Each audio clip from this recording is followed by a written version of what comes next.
C ou D?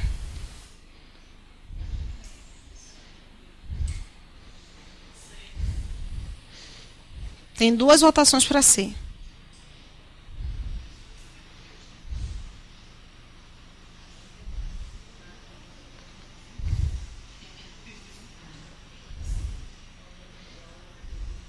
Depois de mais alguns treinamentos, vocês fazem no olho.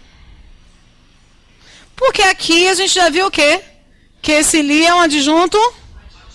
Então a gente tem que procurar um adjunto adnominal. Esse ontem é modificador verbal. Esse de sorvete é um complemento verbal.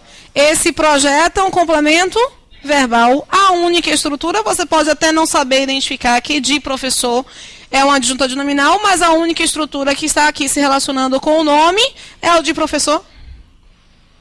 Então, só resta o quê? Essa C. É um tipo de questão que não consome, para uma pessoa que tem treinamento, não consome nem 1 minuto. Não consome. Agora,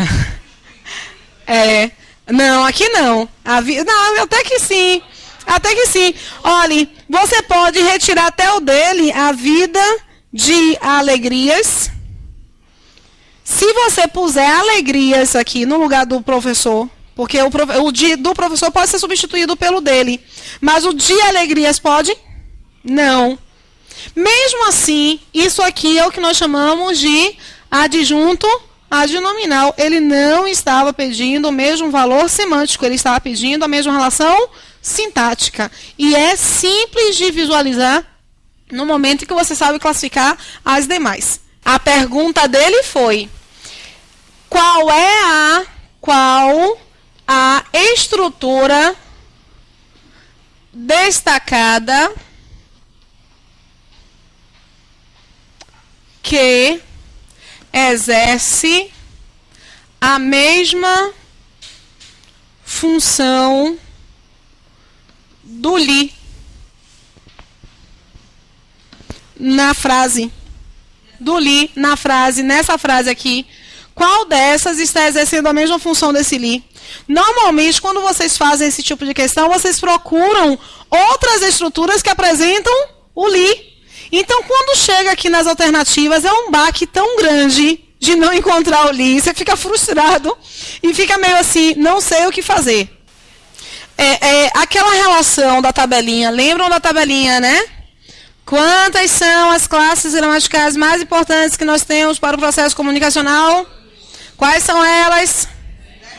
O verbo, porque ele passa a... E o substantivo, porque é a coisa acerca da qual eu formo algo. Eu tenho classes gramaticais que se relacionam com qual termo? Somente com... Se você sabe isso aqui e percebe que esse li se relacionou com face, as funções que ele poderá exercer serão funções destes termos aqui que se relacionam com o substantivo. Se nas demais o ontem se relacionou com o verbo, podem ser iguais? O de sorvete se relacionou com o verbo, podem ser iguais? O projeto se relacionou com o verbo, pode ser igual? Não. A única que se relacionou com o nome foi a estrutura de alegrias. E é por isso que a gente tem que manter aí. É uma questão bem de raciocínio lógico. Compreender isso aqui é compreender português. Tá? Vamos lá? A observação clássica de que os pronomes pessoais do caso reto, eles ocupam qual posição sintática? Sujeito. Os pronomes pessoais do caso oblíquo, eles ocupam a posição de, sobretudo, objeto.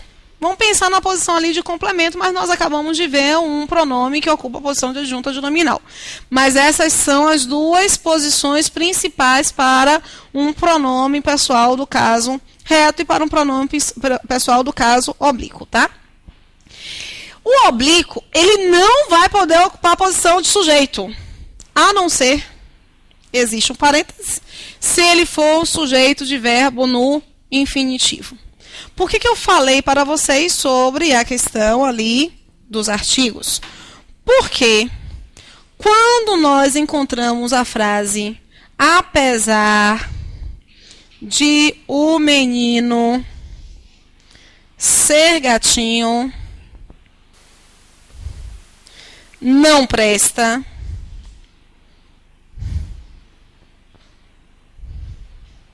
Quantas informações eu tenho aí?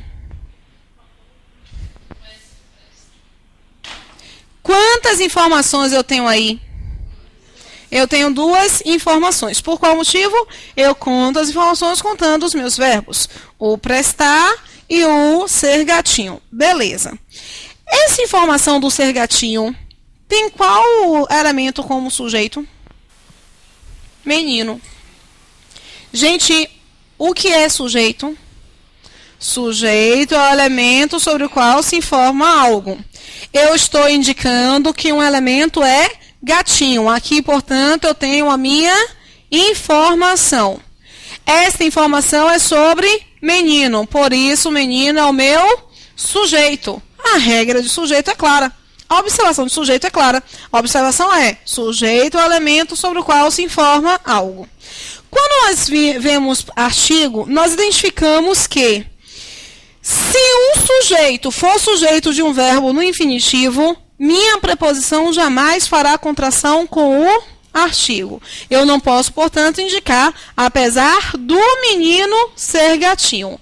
Eu não posso. A norma culta exige que seja apesar de o menino ser gatinho. Porque, além da identificação de que sujeito é o elemento sobre o qual se informa algo, existe a identificação de que ele não será precedido por preposição. Mas, caso seja, a preposição não fará contração. Belezinha? Vou repetir isso aqui algumas vezes durante o nosso curso de português para que haja a internalização mais efetiva.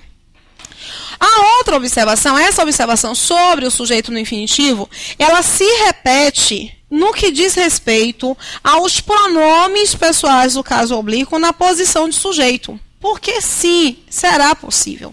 Notem aqui, na construção deixem-me falar, eu tenho duas informações. A informação deixar e a informação falar. Por que eu indico que são duas informações e não a locução verbal?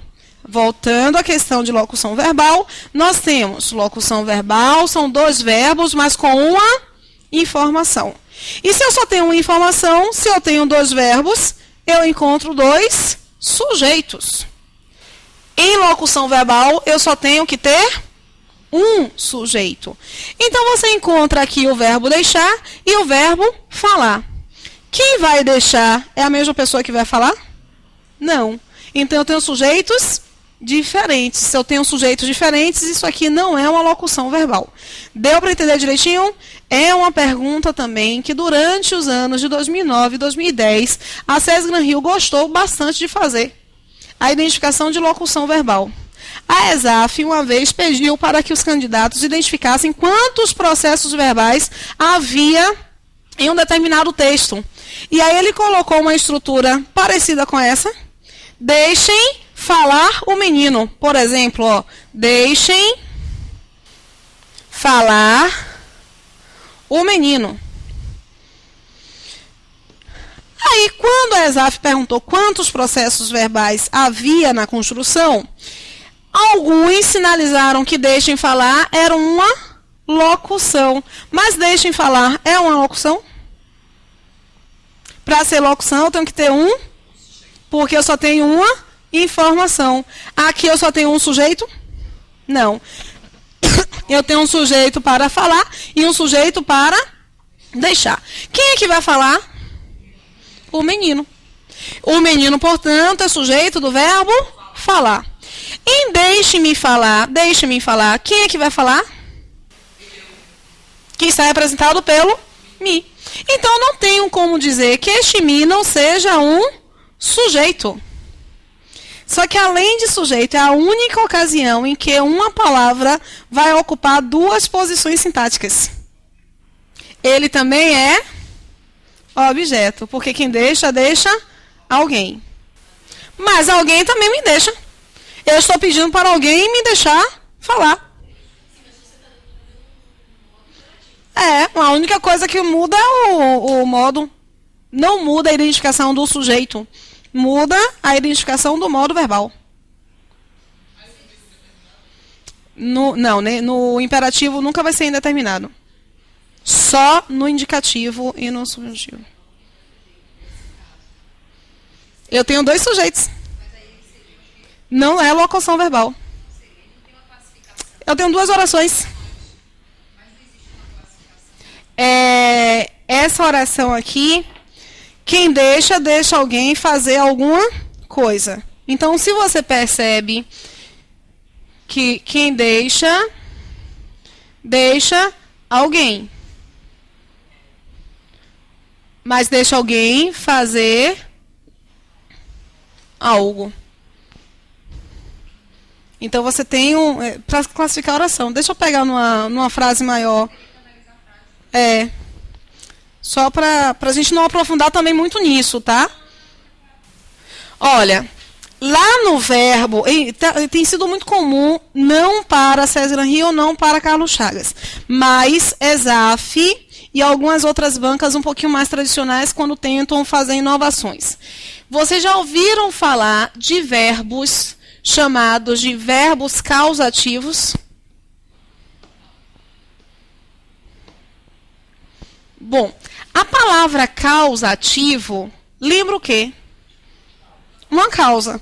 Um verbo causativo é aquele que causa, que provoca uma outra ação. Então, você encontra o verbo deixar. Se eu encontro o verbo deixar, quem deixa alguém, o resultado desta permissão aqui não vai levar a uma outra ação? Então, é um verbo que causa outra ação. Isso que é um verbo causativo. Ele causa outra ação. Na parte de verbos, nós temos essa referência, tá? Aos verbos causativos. Por exemplo, na construção, o juiz mandou vereadores assumirem o desvio.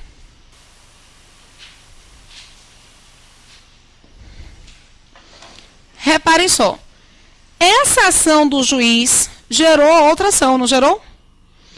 Gerou a ação de assumirem. Então, você tem um sujeito para o verbo assumir, um sujeito para o verbo mandar. Mas o mesmo elemento que está na posição de sujeito de assumir também está na posição de objeto do mandar. Porque quem manda alguém. Só que esta ação resultou em outra ação. Então, este verbo aqui é um verbo causativo. Vocês lembram da observação? Para mim fazer não pode, porque mim não faz nada. Pois é, nem sempre essa observação é adequada. Vocês vão ter que analisar quando é que se pode aplicar essa observação. Vejam só. Algumas observações pertinentes. Ninguém irá sem eu. Eu posso apresentar? Não. E eu não posso apresentar porque nós não poderemos apresentar pronome pessoal do caso reto ao final. No final. No final de construções, se estes estiverem, tire o estes. Se eles estiverem precedidos por preposição. Segunda observação. Observação 1, observação 2.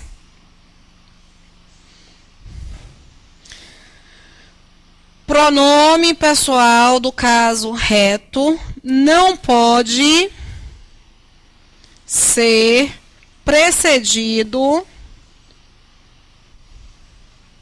por preposição. Aí fica meio estranho em relação à observação de cima, né? Não fica meio estranho? Porque em nenhum momento acima eu indiquei que ele não será precedido. Eu só apresentei que ele não vai ficar em posição final se for precedido. Porque além dessa observação aqui, a segunda, que é a mais apresentada lá nos materiais para concurso, vocês precisam identificar o seguinte: pronome pessoal do caso reto não pode ser precedido por preposição, a não ser que seja o pronome sujeito. Novamente, a observação sobre verbo no infinitivo. Sujeito de verbo no infinitivo.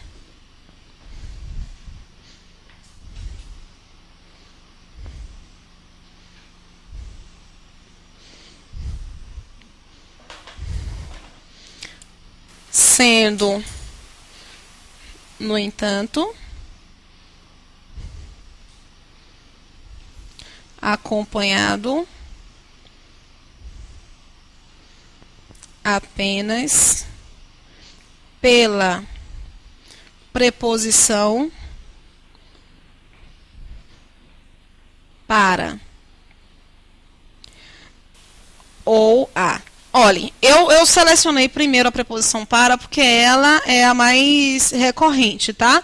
É diferente daquela observação lá sobre o li, que eu primeiro começo com a e depois o para. Aqui eu friso mais a preposição para. Analisando essas observações, nós conseguimos perceber que a primeira frase, ela é falsa, ela é errada, porque eu não poderia finalizar com eu. Além disso, a preposição que está antecedendo é a preposição sem. Ninguém irá sem mim, portanto, essa aqui está correta. O livro é para mim ler. Eu não posso, porque eu tenho uma preposição para, eu tenho o verbo no infinitivo, ler. Mas esse não é o principal cenário que nós temos que observar. Nós temos que observar que será impossível esse me finalizar a frase. Então, aqui eu tenho que realmente apresentar um eu. Não sigam, repito, não sigam o macete de que toda vez que eu encontrar um para e um verbo no infinitivo, eu tenho que colocar o eu. Por que eu indico isso? Porque se vocês seguirem o macete, vocês vão encontrar frases como esta. É importante, lacuna, o para primeiro, para, lacuna, fazer o bolo. O maceteiro faz o quê? O maceteiro olha o para, olha o fazer, o massa, olha o fazer e põe um eu. O maceteiro não faz isso? Nem lê a frase. Eu posso colocar o eu aí? Mas que ele se encaixa exatamente ao padrão que é apresentado, que não é a regra, é o macete, ao padrão que é apresentado se encaixa.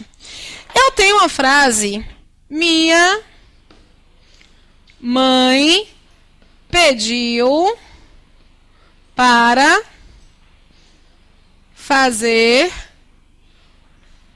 o bolo. Primeiro aspecto semântico. Minha mãe pediu para eu. Porque quem vai fazer o bolo é quem? Necessariamente quem? Eu.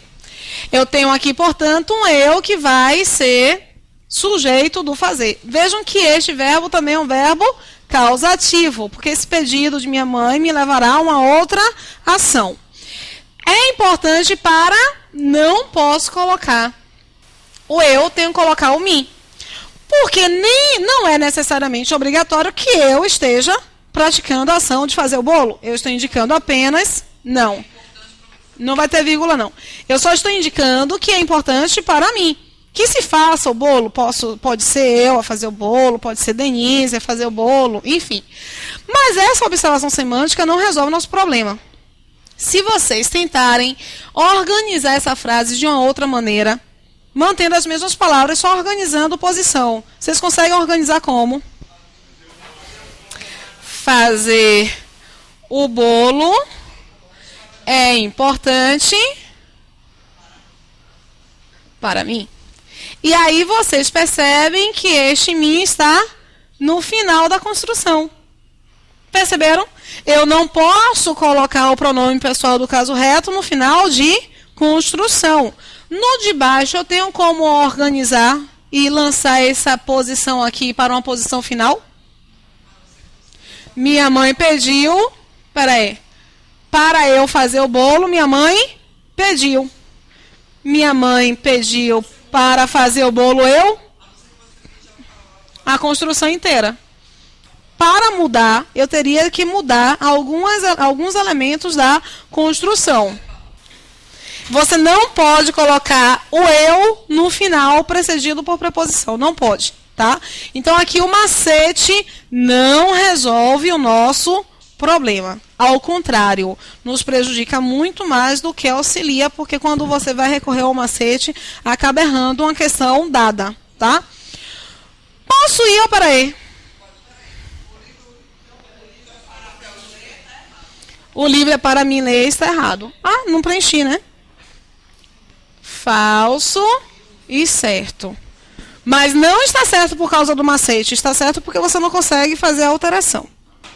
Pronome indefinido, ele não é complexo, mas a estrutura de um pronome indefinido pode não ser classificada como um pronome indefinido. Então, vocês vão ter que ficar muito atentos e atentas à construção e à forma como aquela palavra está interagindo nessa construção. Roso, não entendi nada. Se eu digo para vocês... uma coisa que eles perguntam muito sobre pronome indefinido é a questão de valor semântico. Fiz algum comentário. Eles perguntam, se nós pegarmos esse algum aqui e colocarmos numa posição pós-posta ao substantivo com o qual ele está se relacionando, eu vou manter o aspecto semântico? Vou ou não vou?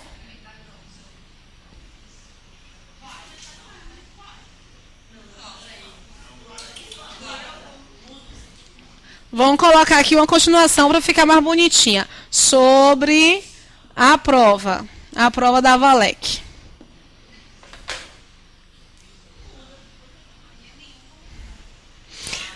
Olha, todas as vezes que eles pedirem para que vocês mudem uma palavra de posição, optem por escrever a frase e visualizar a frase escrita. Porque se vocês tentarem projetar isso, não vai dar. Eu não acredito muito em português em áudio, não, porque português é muito visual. Você precisa saber, se você não escreve, você precisa conectar bem essas relações. Fiz comentário algum sobre a prova. Quando você muda essa estrutura de posição, ela se mantém como um pronome indefinido. O que é um pronome indefinido? É aquele que dá um valor indefinido para o substantivo. Pode ser uma definição de quantidade, pode ser uma indefinição de identidade, pode ser uma indefinição do todo, não é? Mas eu continuo tendo aqui um pronome indefinido porque ele se relaciona com o substantivo, dando esse valor de indefinição. No entanto, lá, você tem a ideia de soma. E aqui você tem uma ideia de anulação. De exclusão. Então, você pode substituir pelo nenhum. Eu fiz comentário nenhum sobre a prova. A estrutura não fica gatinha, mas é uma estrutura possível de ser apresentada. Deu para entender direitinho? A Consultec gosta demais de perguntar qual é a estrutura que, quando se muda de posição, muda também o valor semântico do processo. Por exemplo, isso não vai acontecer somente com pronomes indefinidos. Pode acontecer também com outras classes gramaticais, como, por exemplo, o homem cego. O homem cego e o cego homem. Eu tenho o mesmo aspecto? É o mesmo valor semântico? Não. O homem cego é cego de fato. E o cego homem é um cego metafórico, aí um sentido mais figurado. Tá? Deu para entender direitinho? O homem chegou cego, ele não é cego. Ele não é cego, ele está cego. Você também muda o aspecto semântico. Classificação sintática. Aqui nessa mudança você não muda a classificação sintática, não.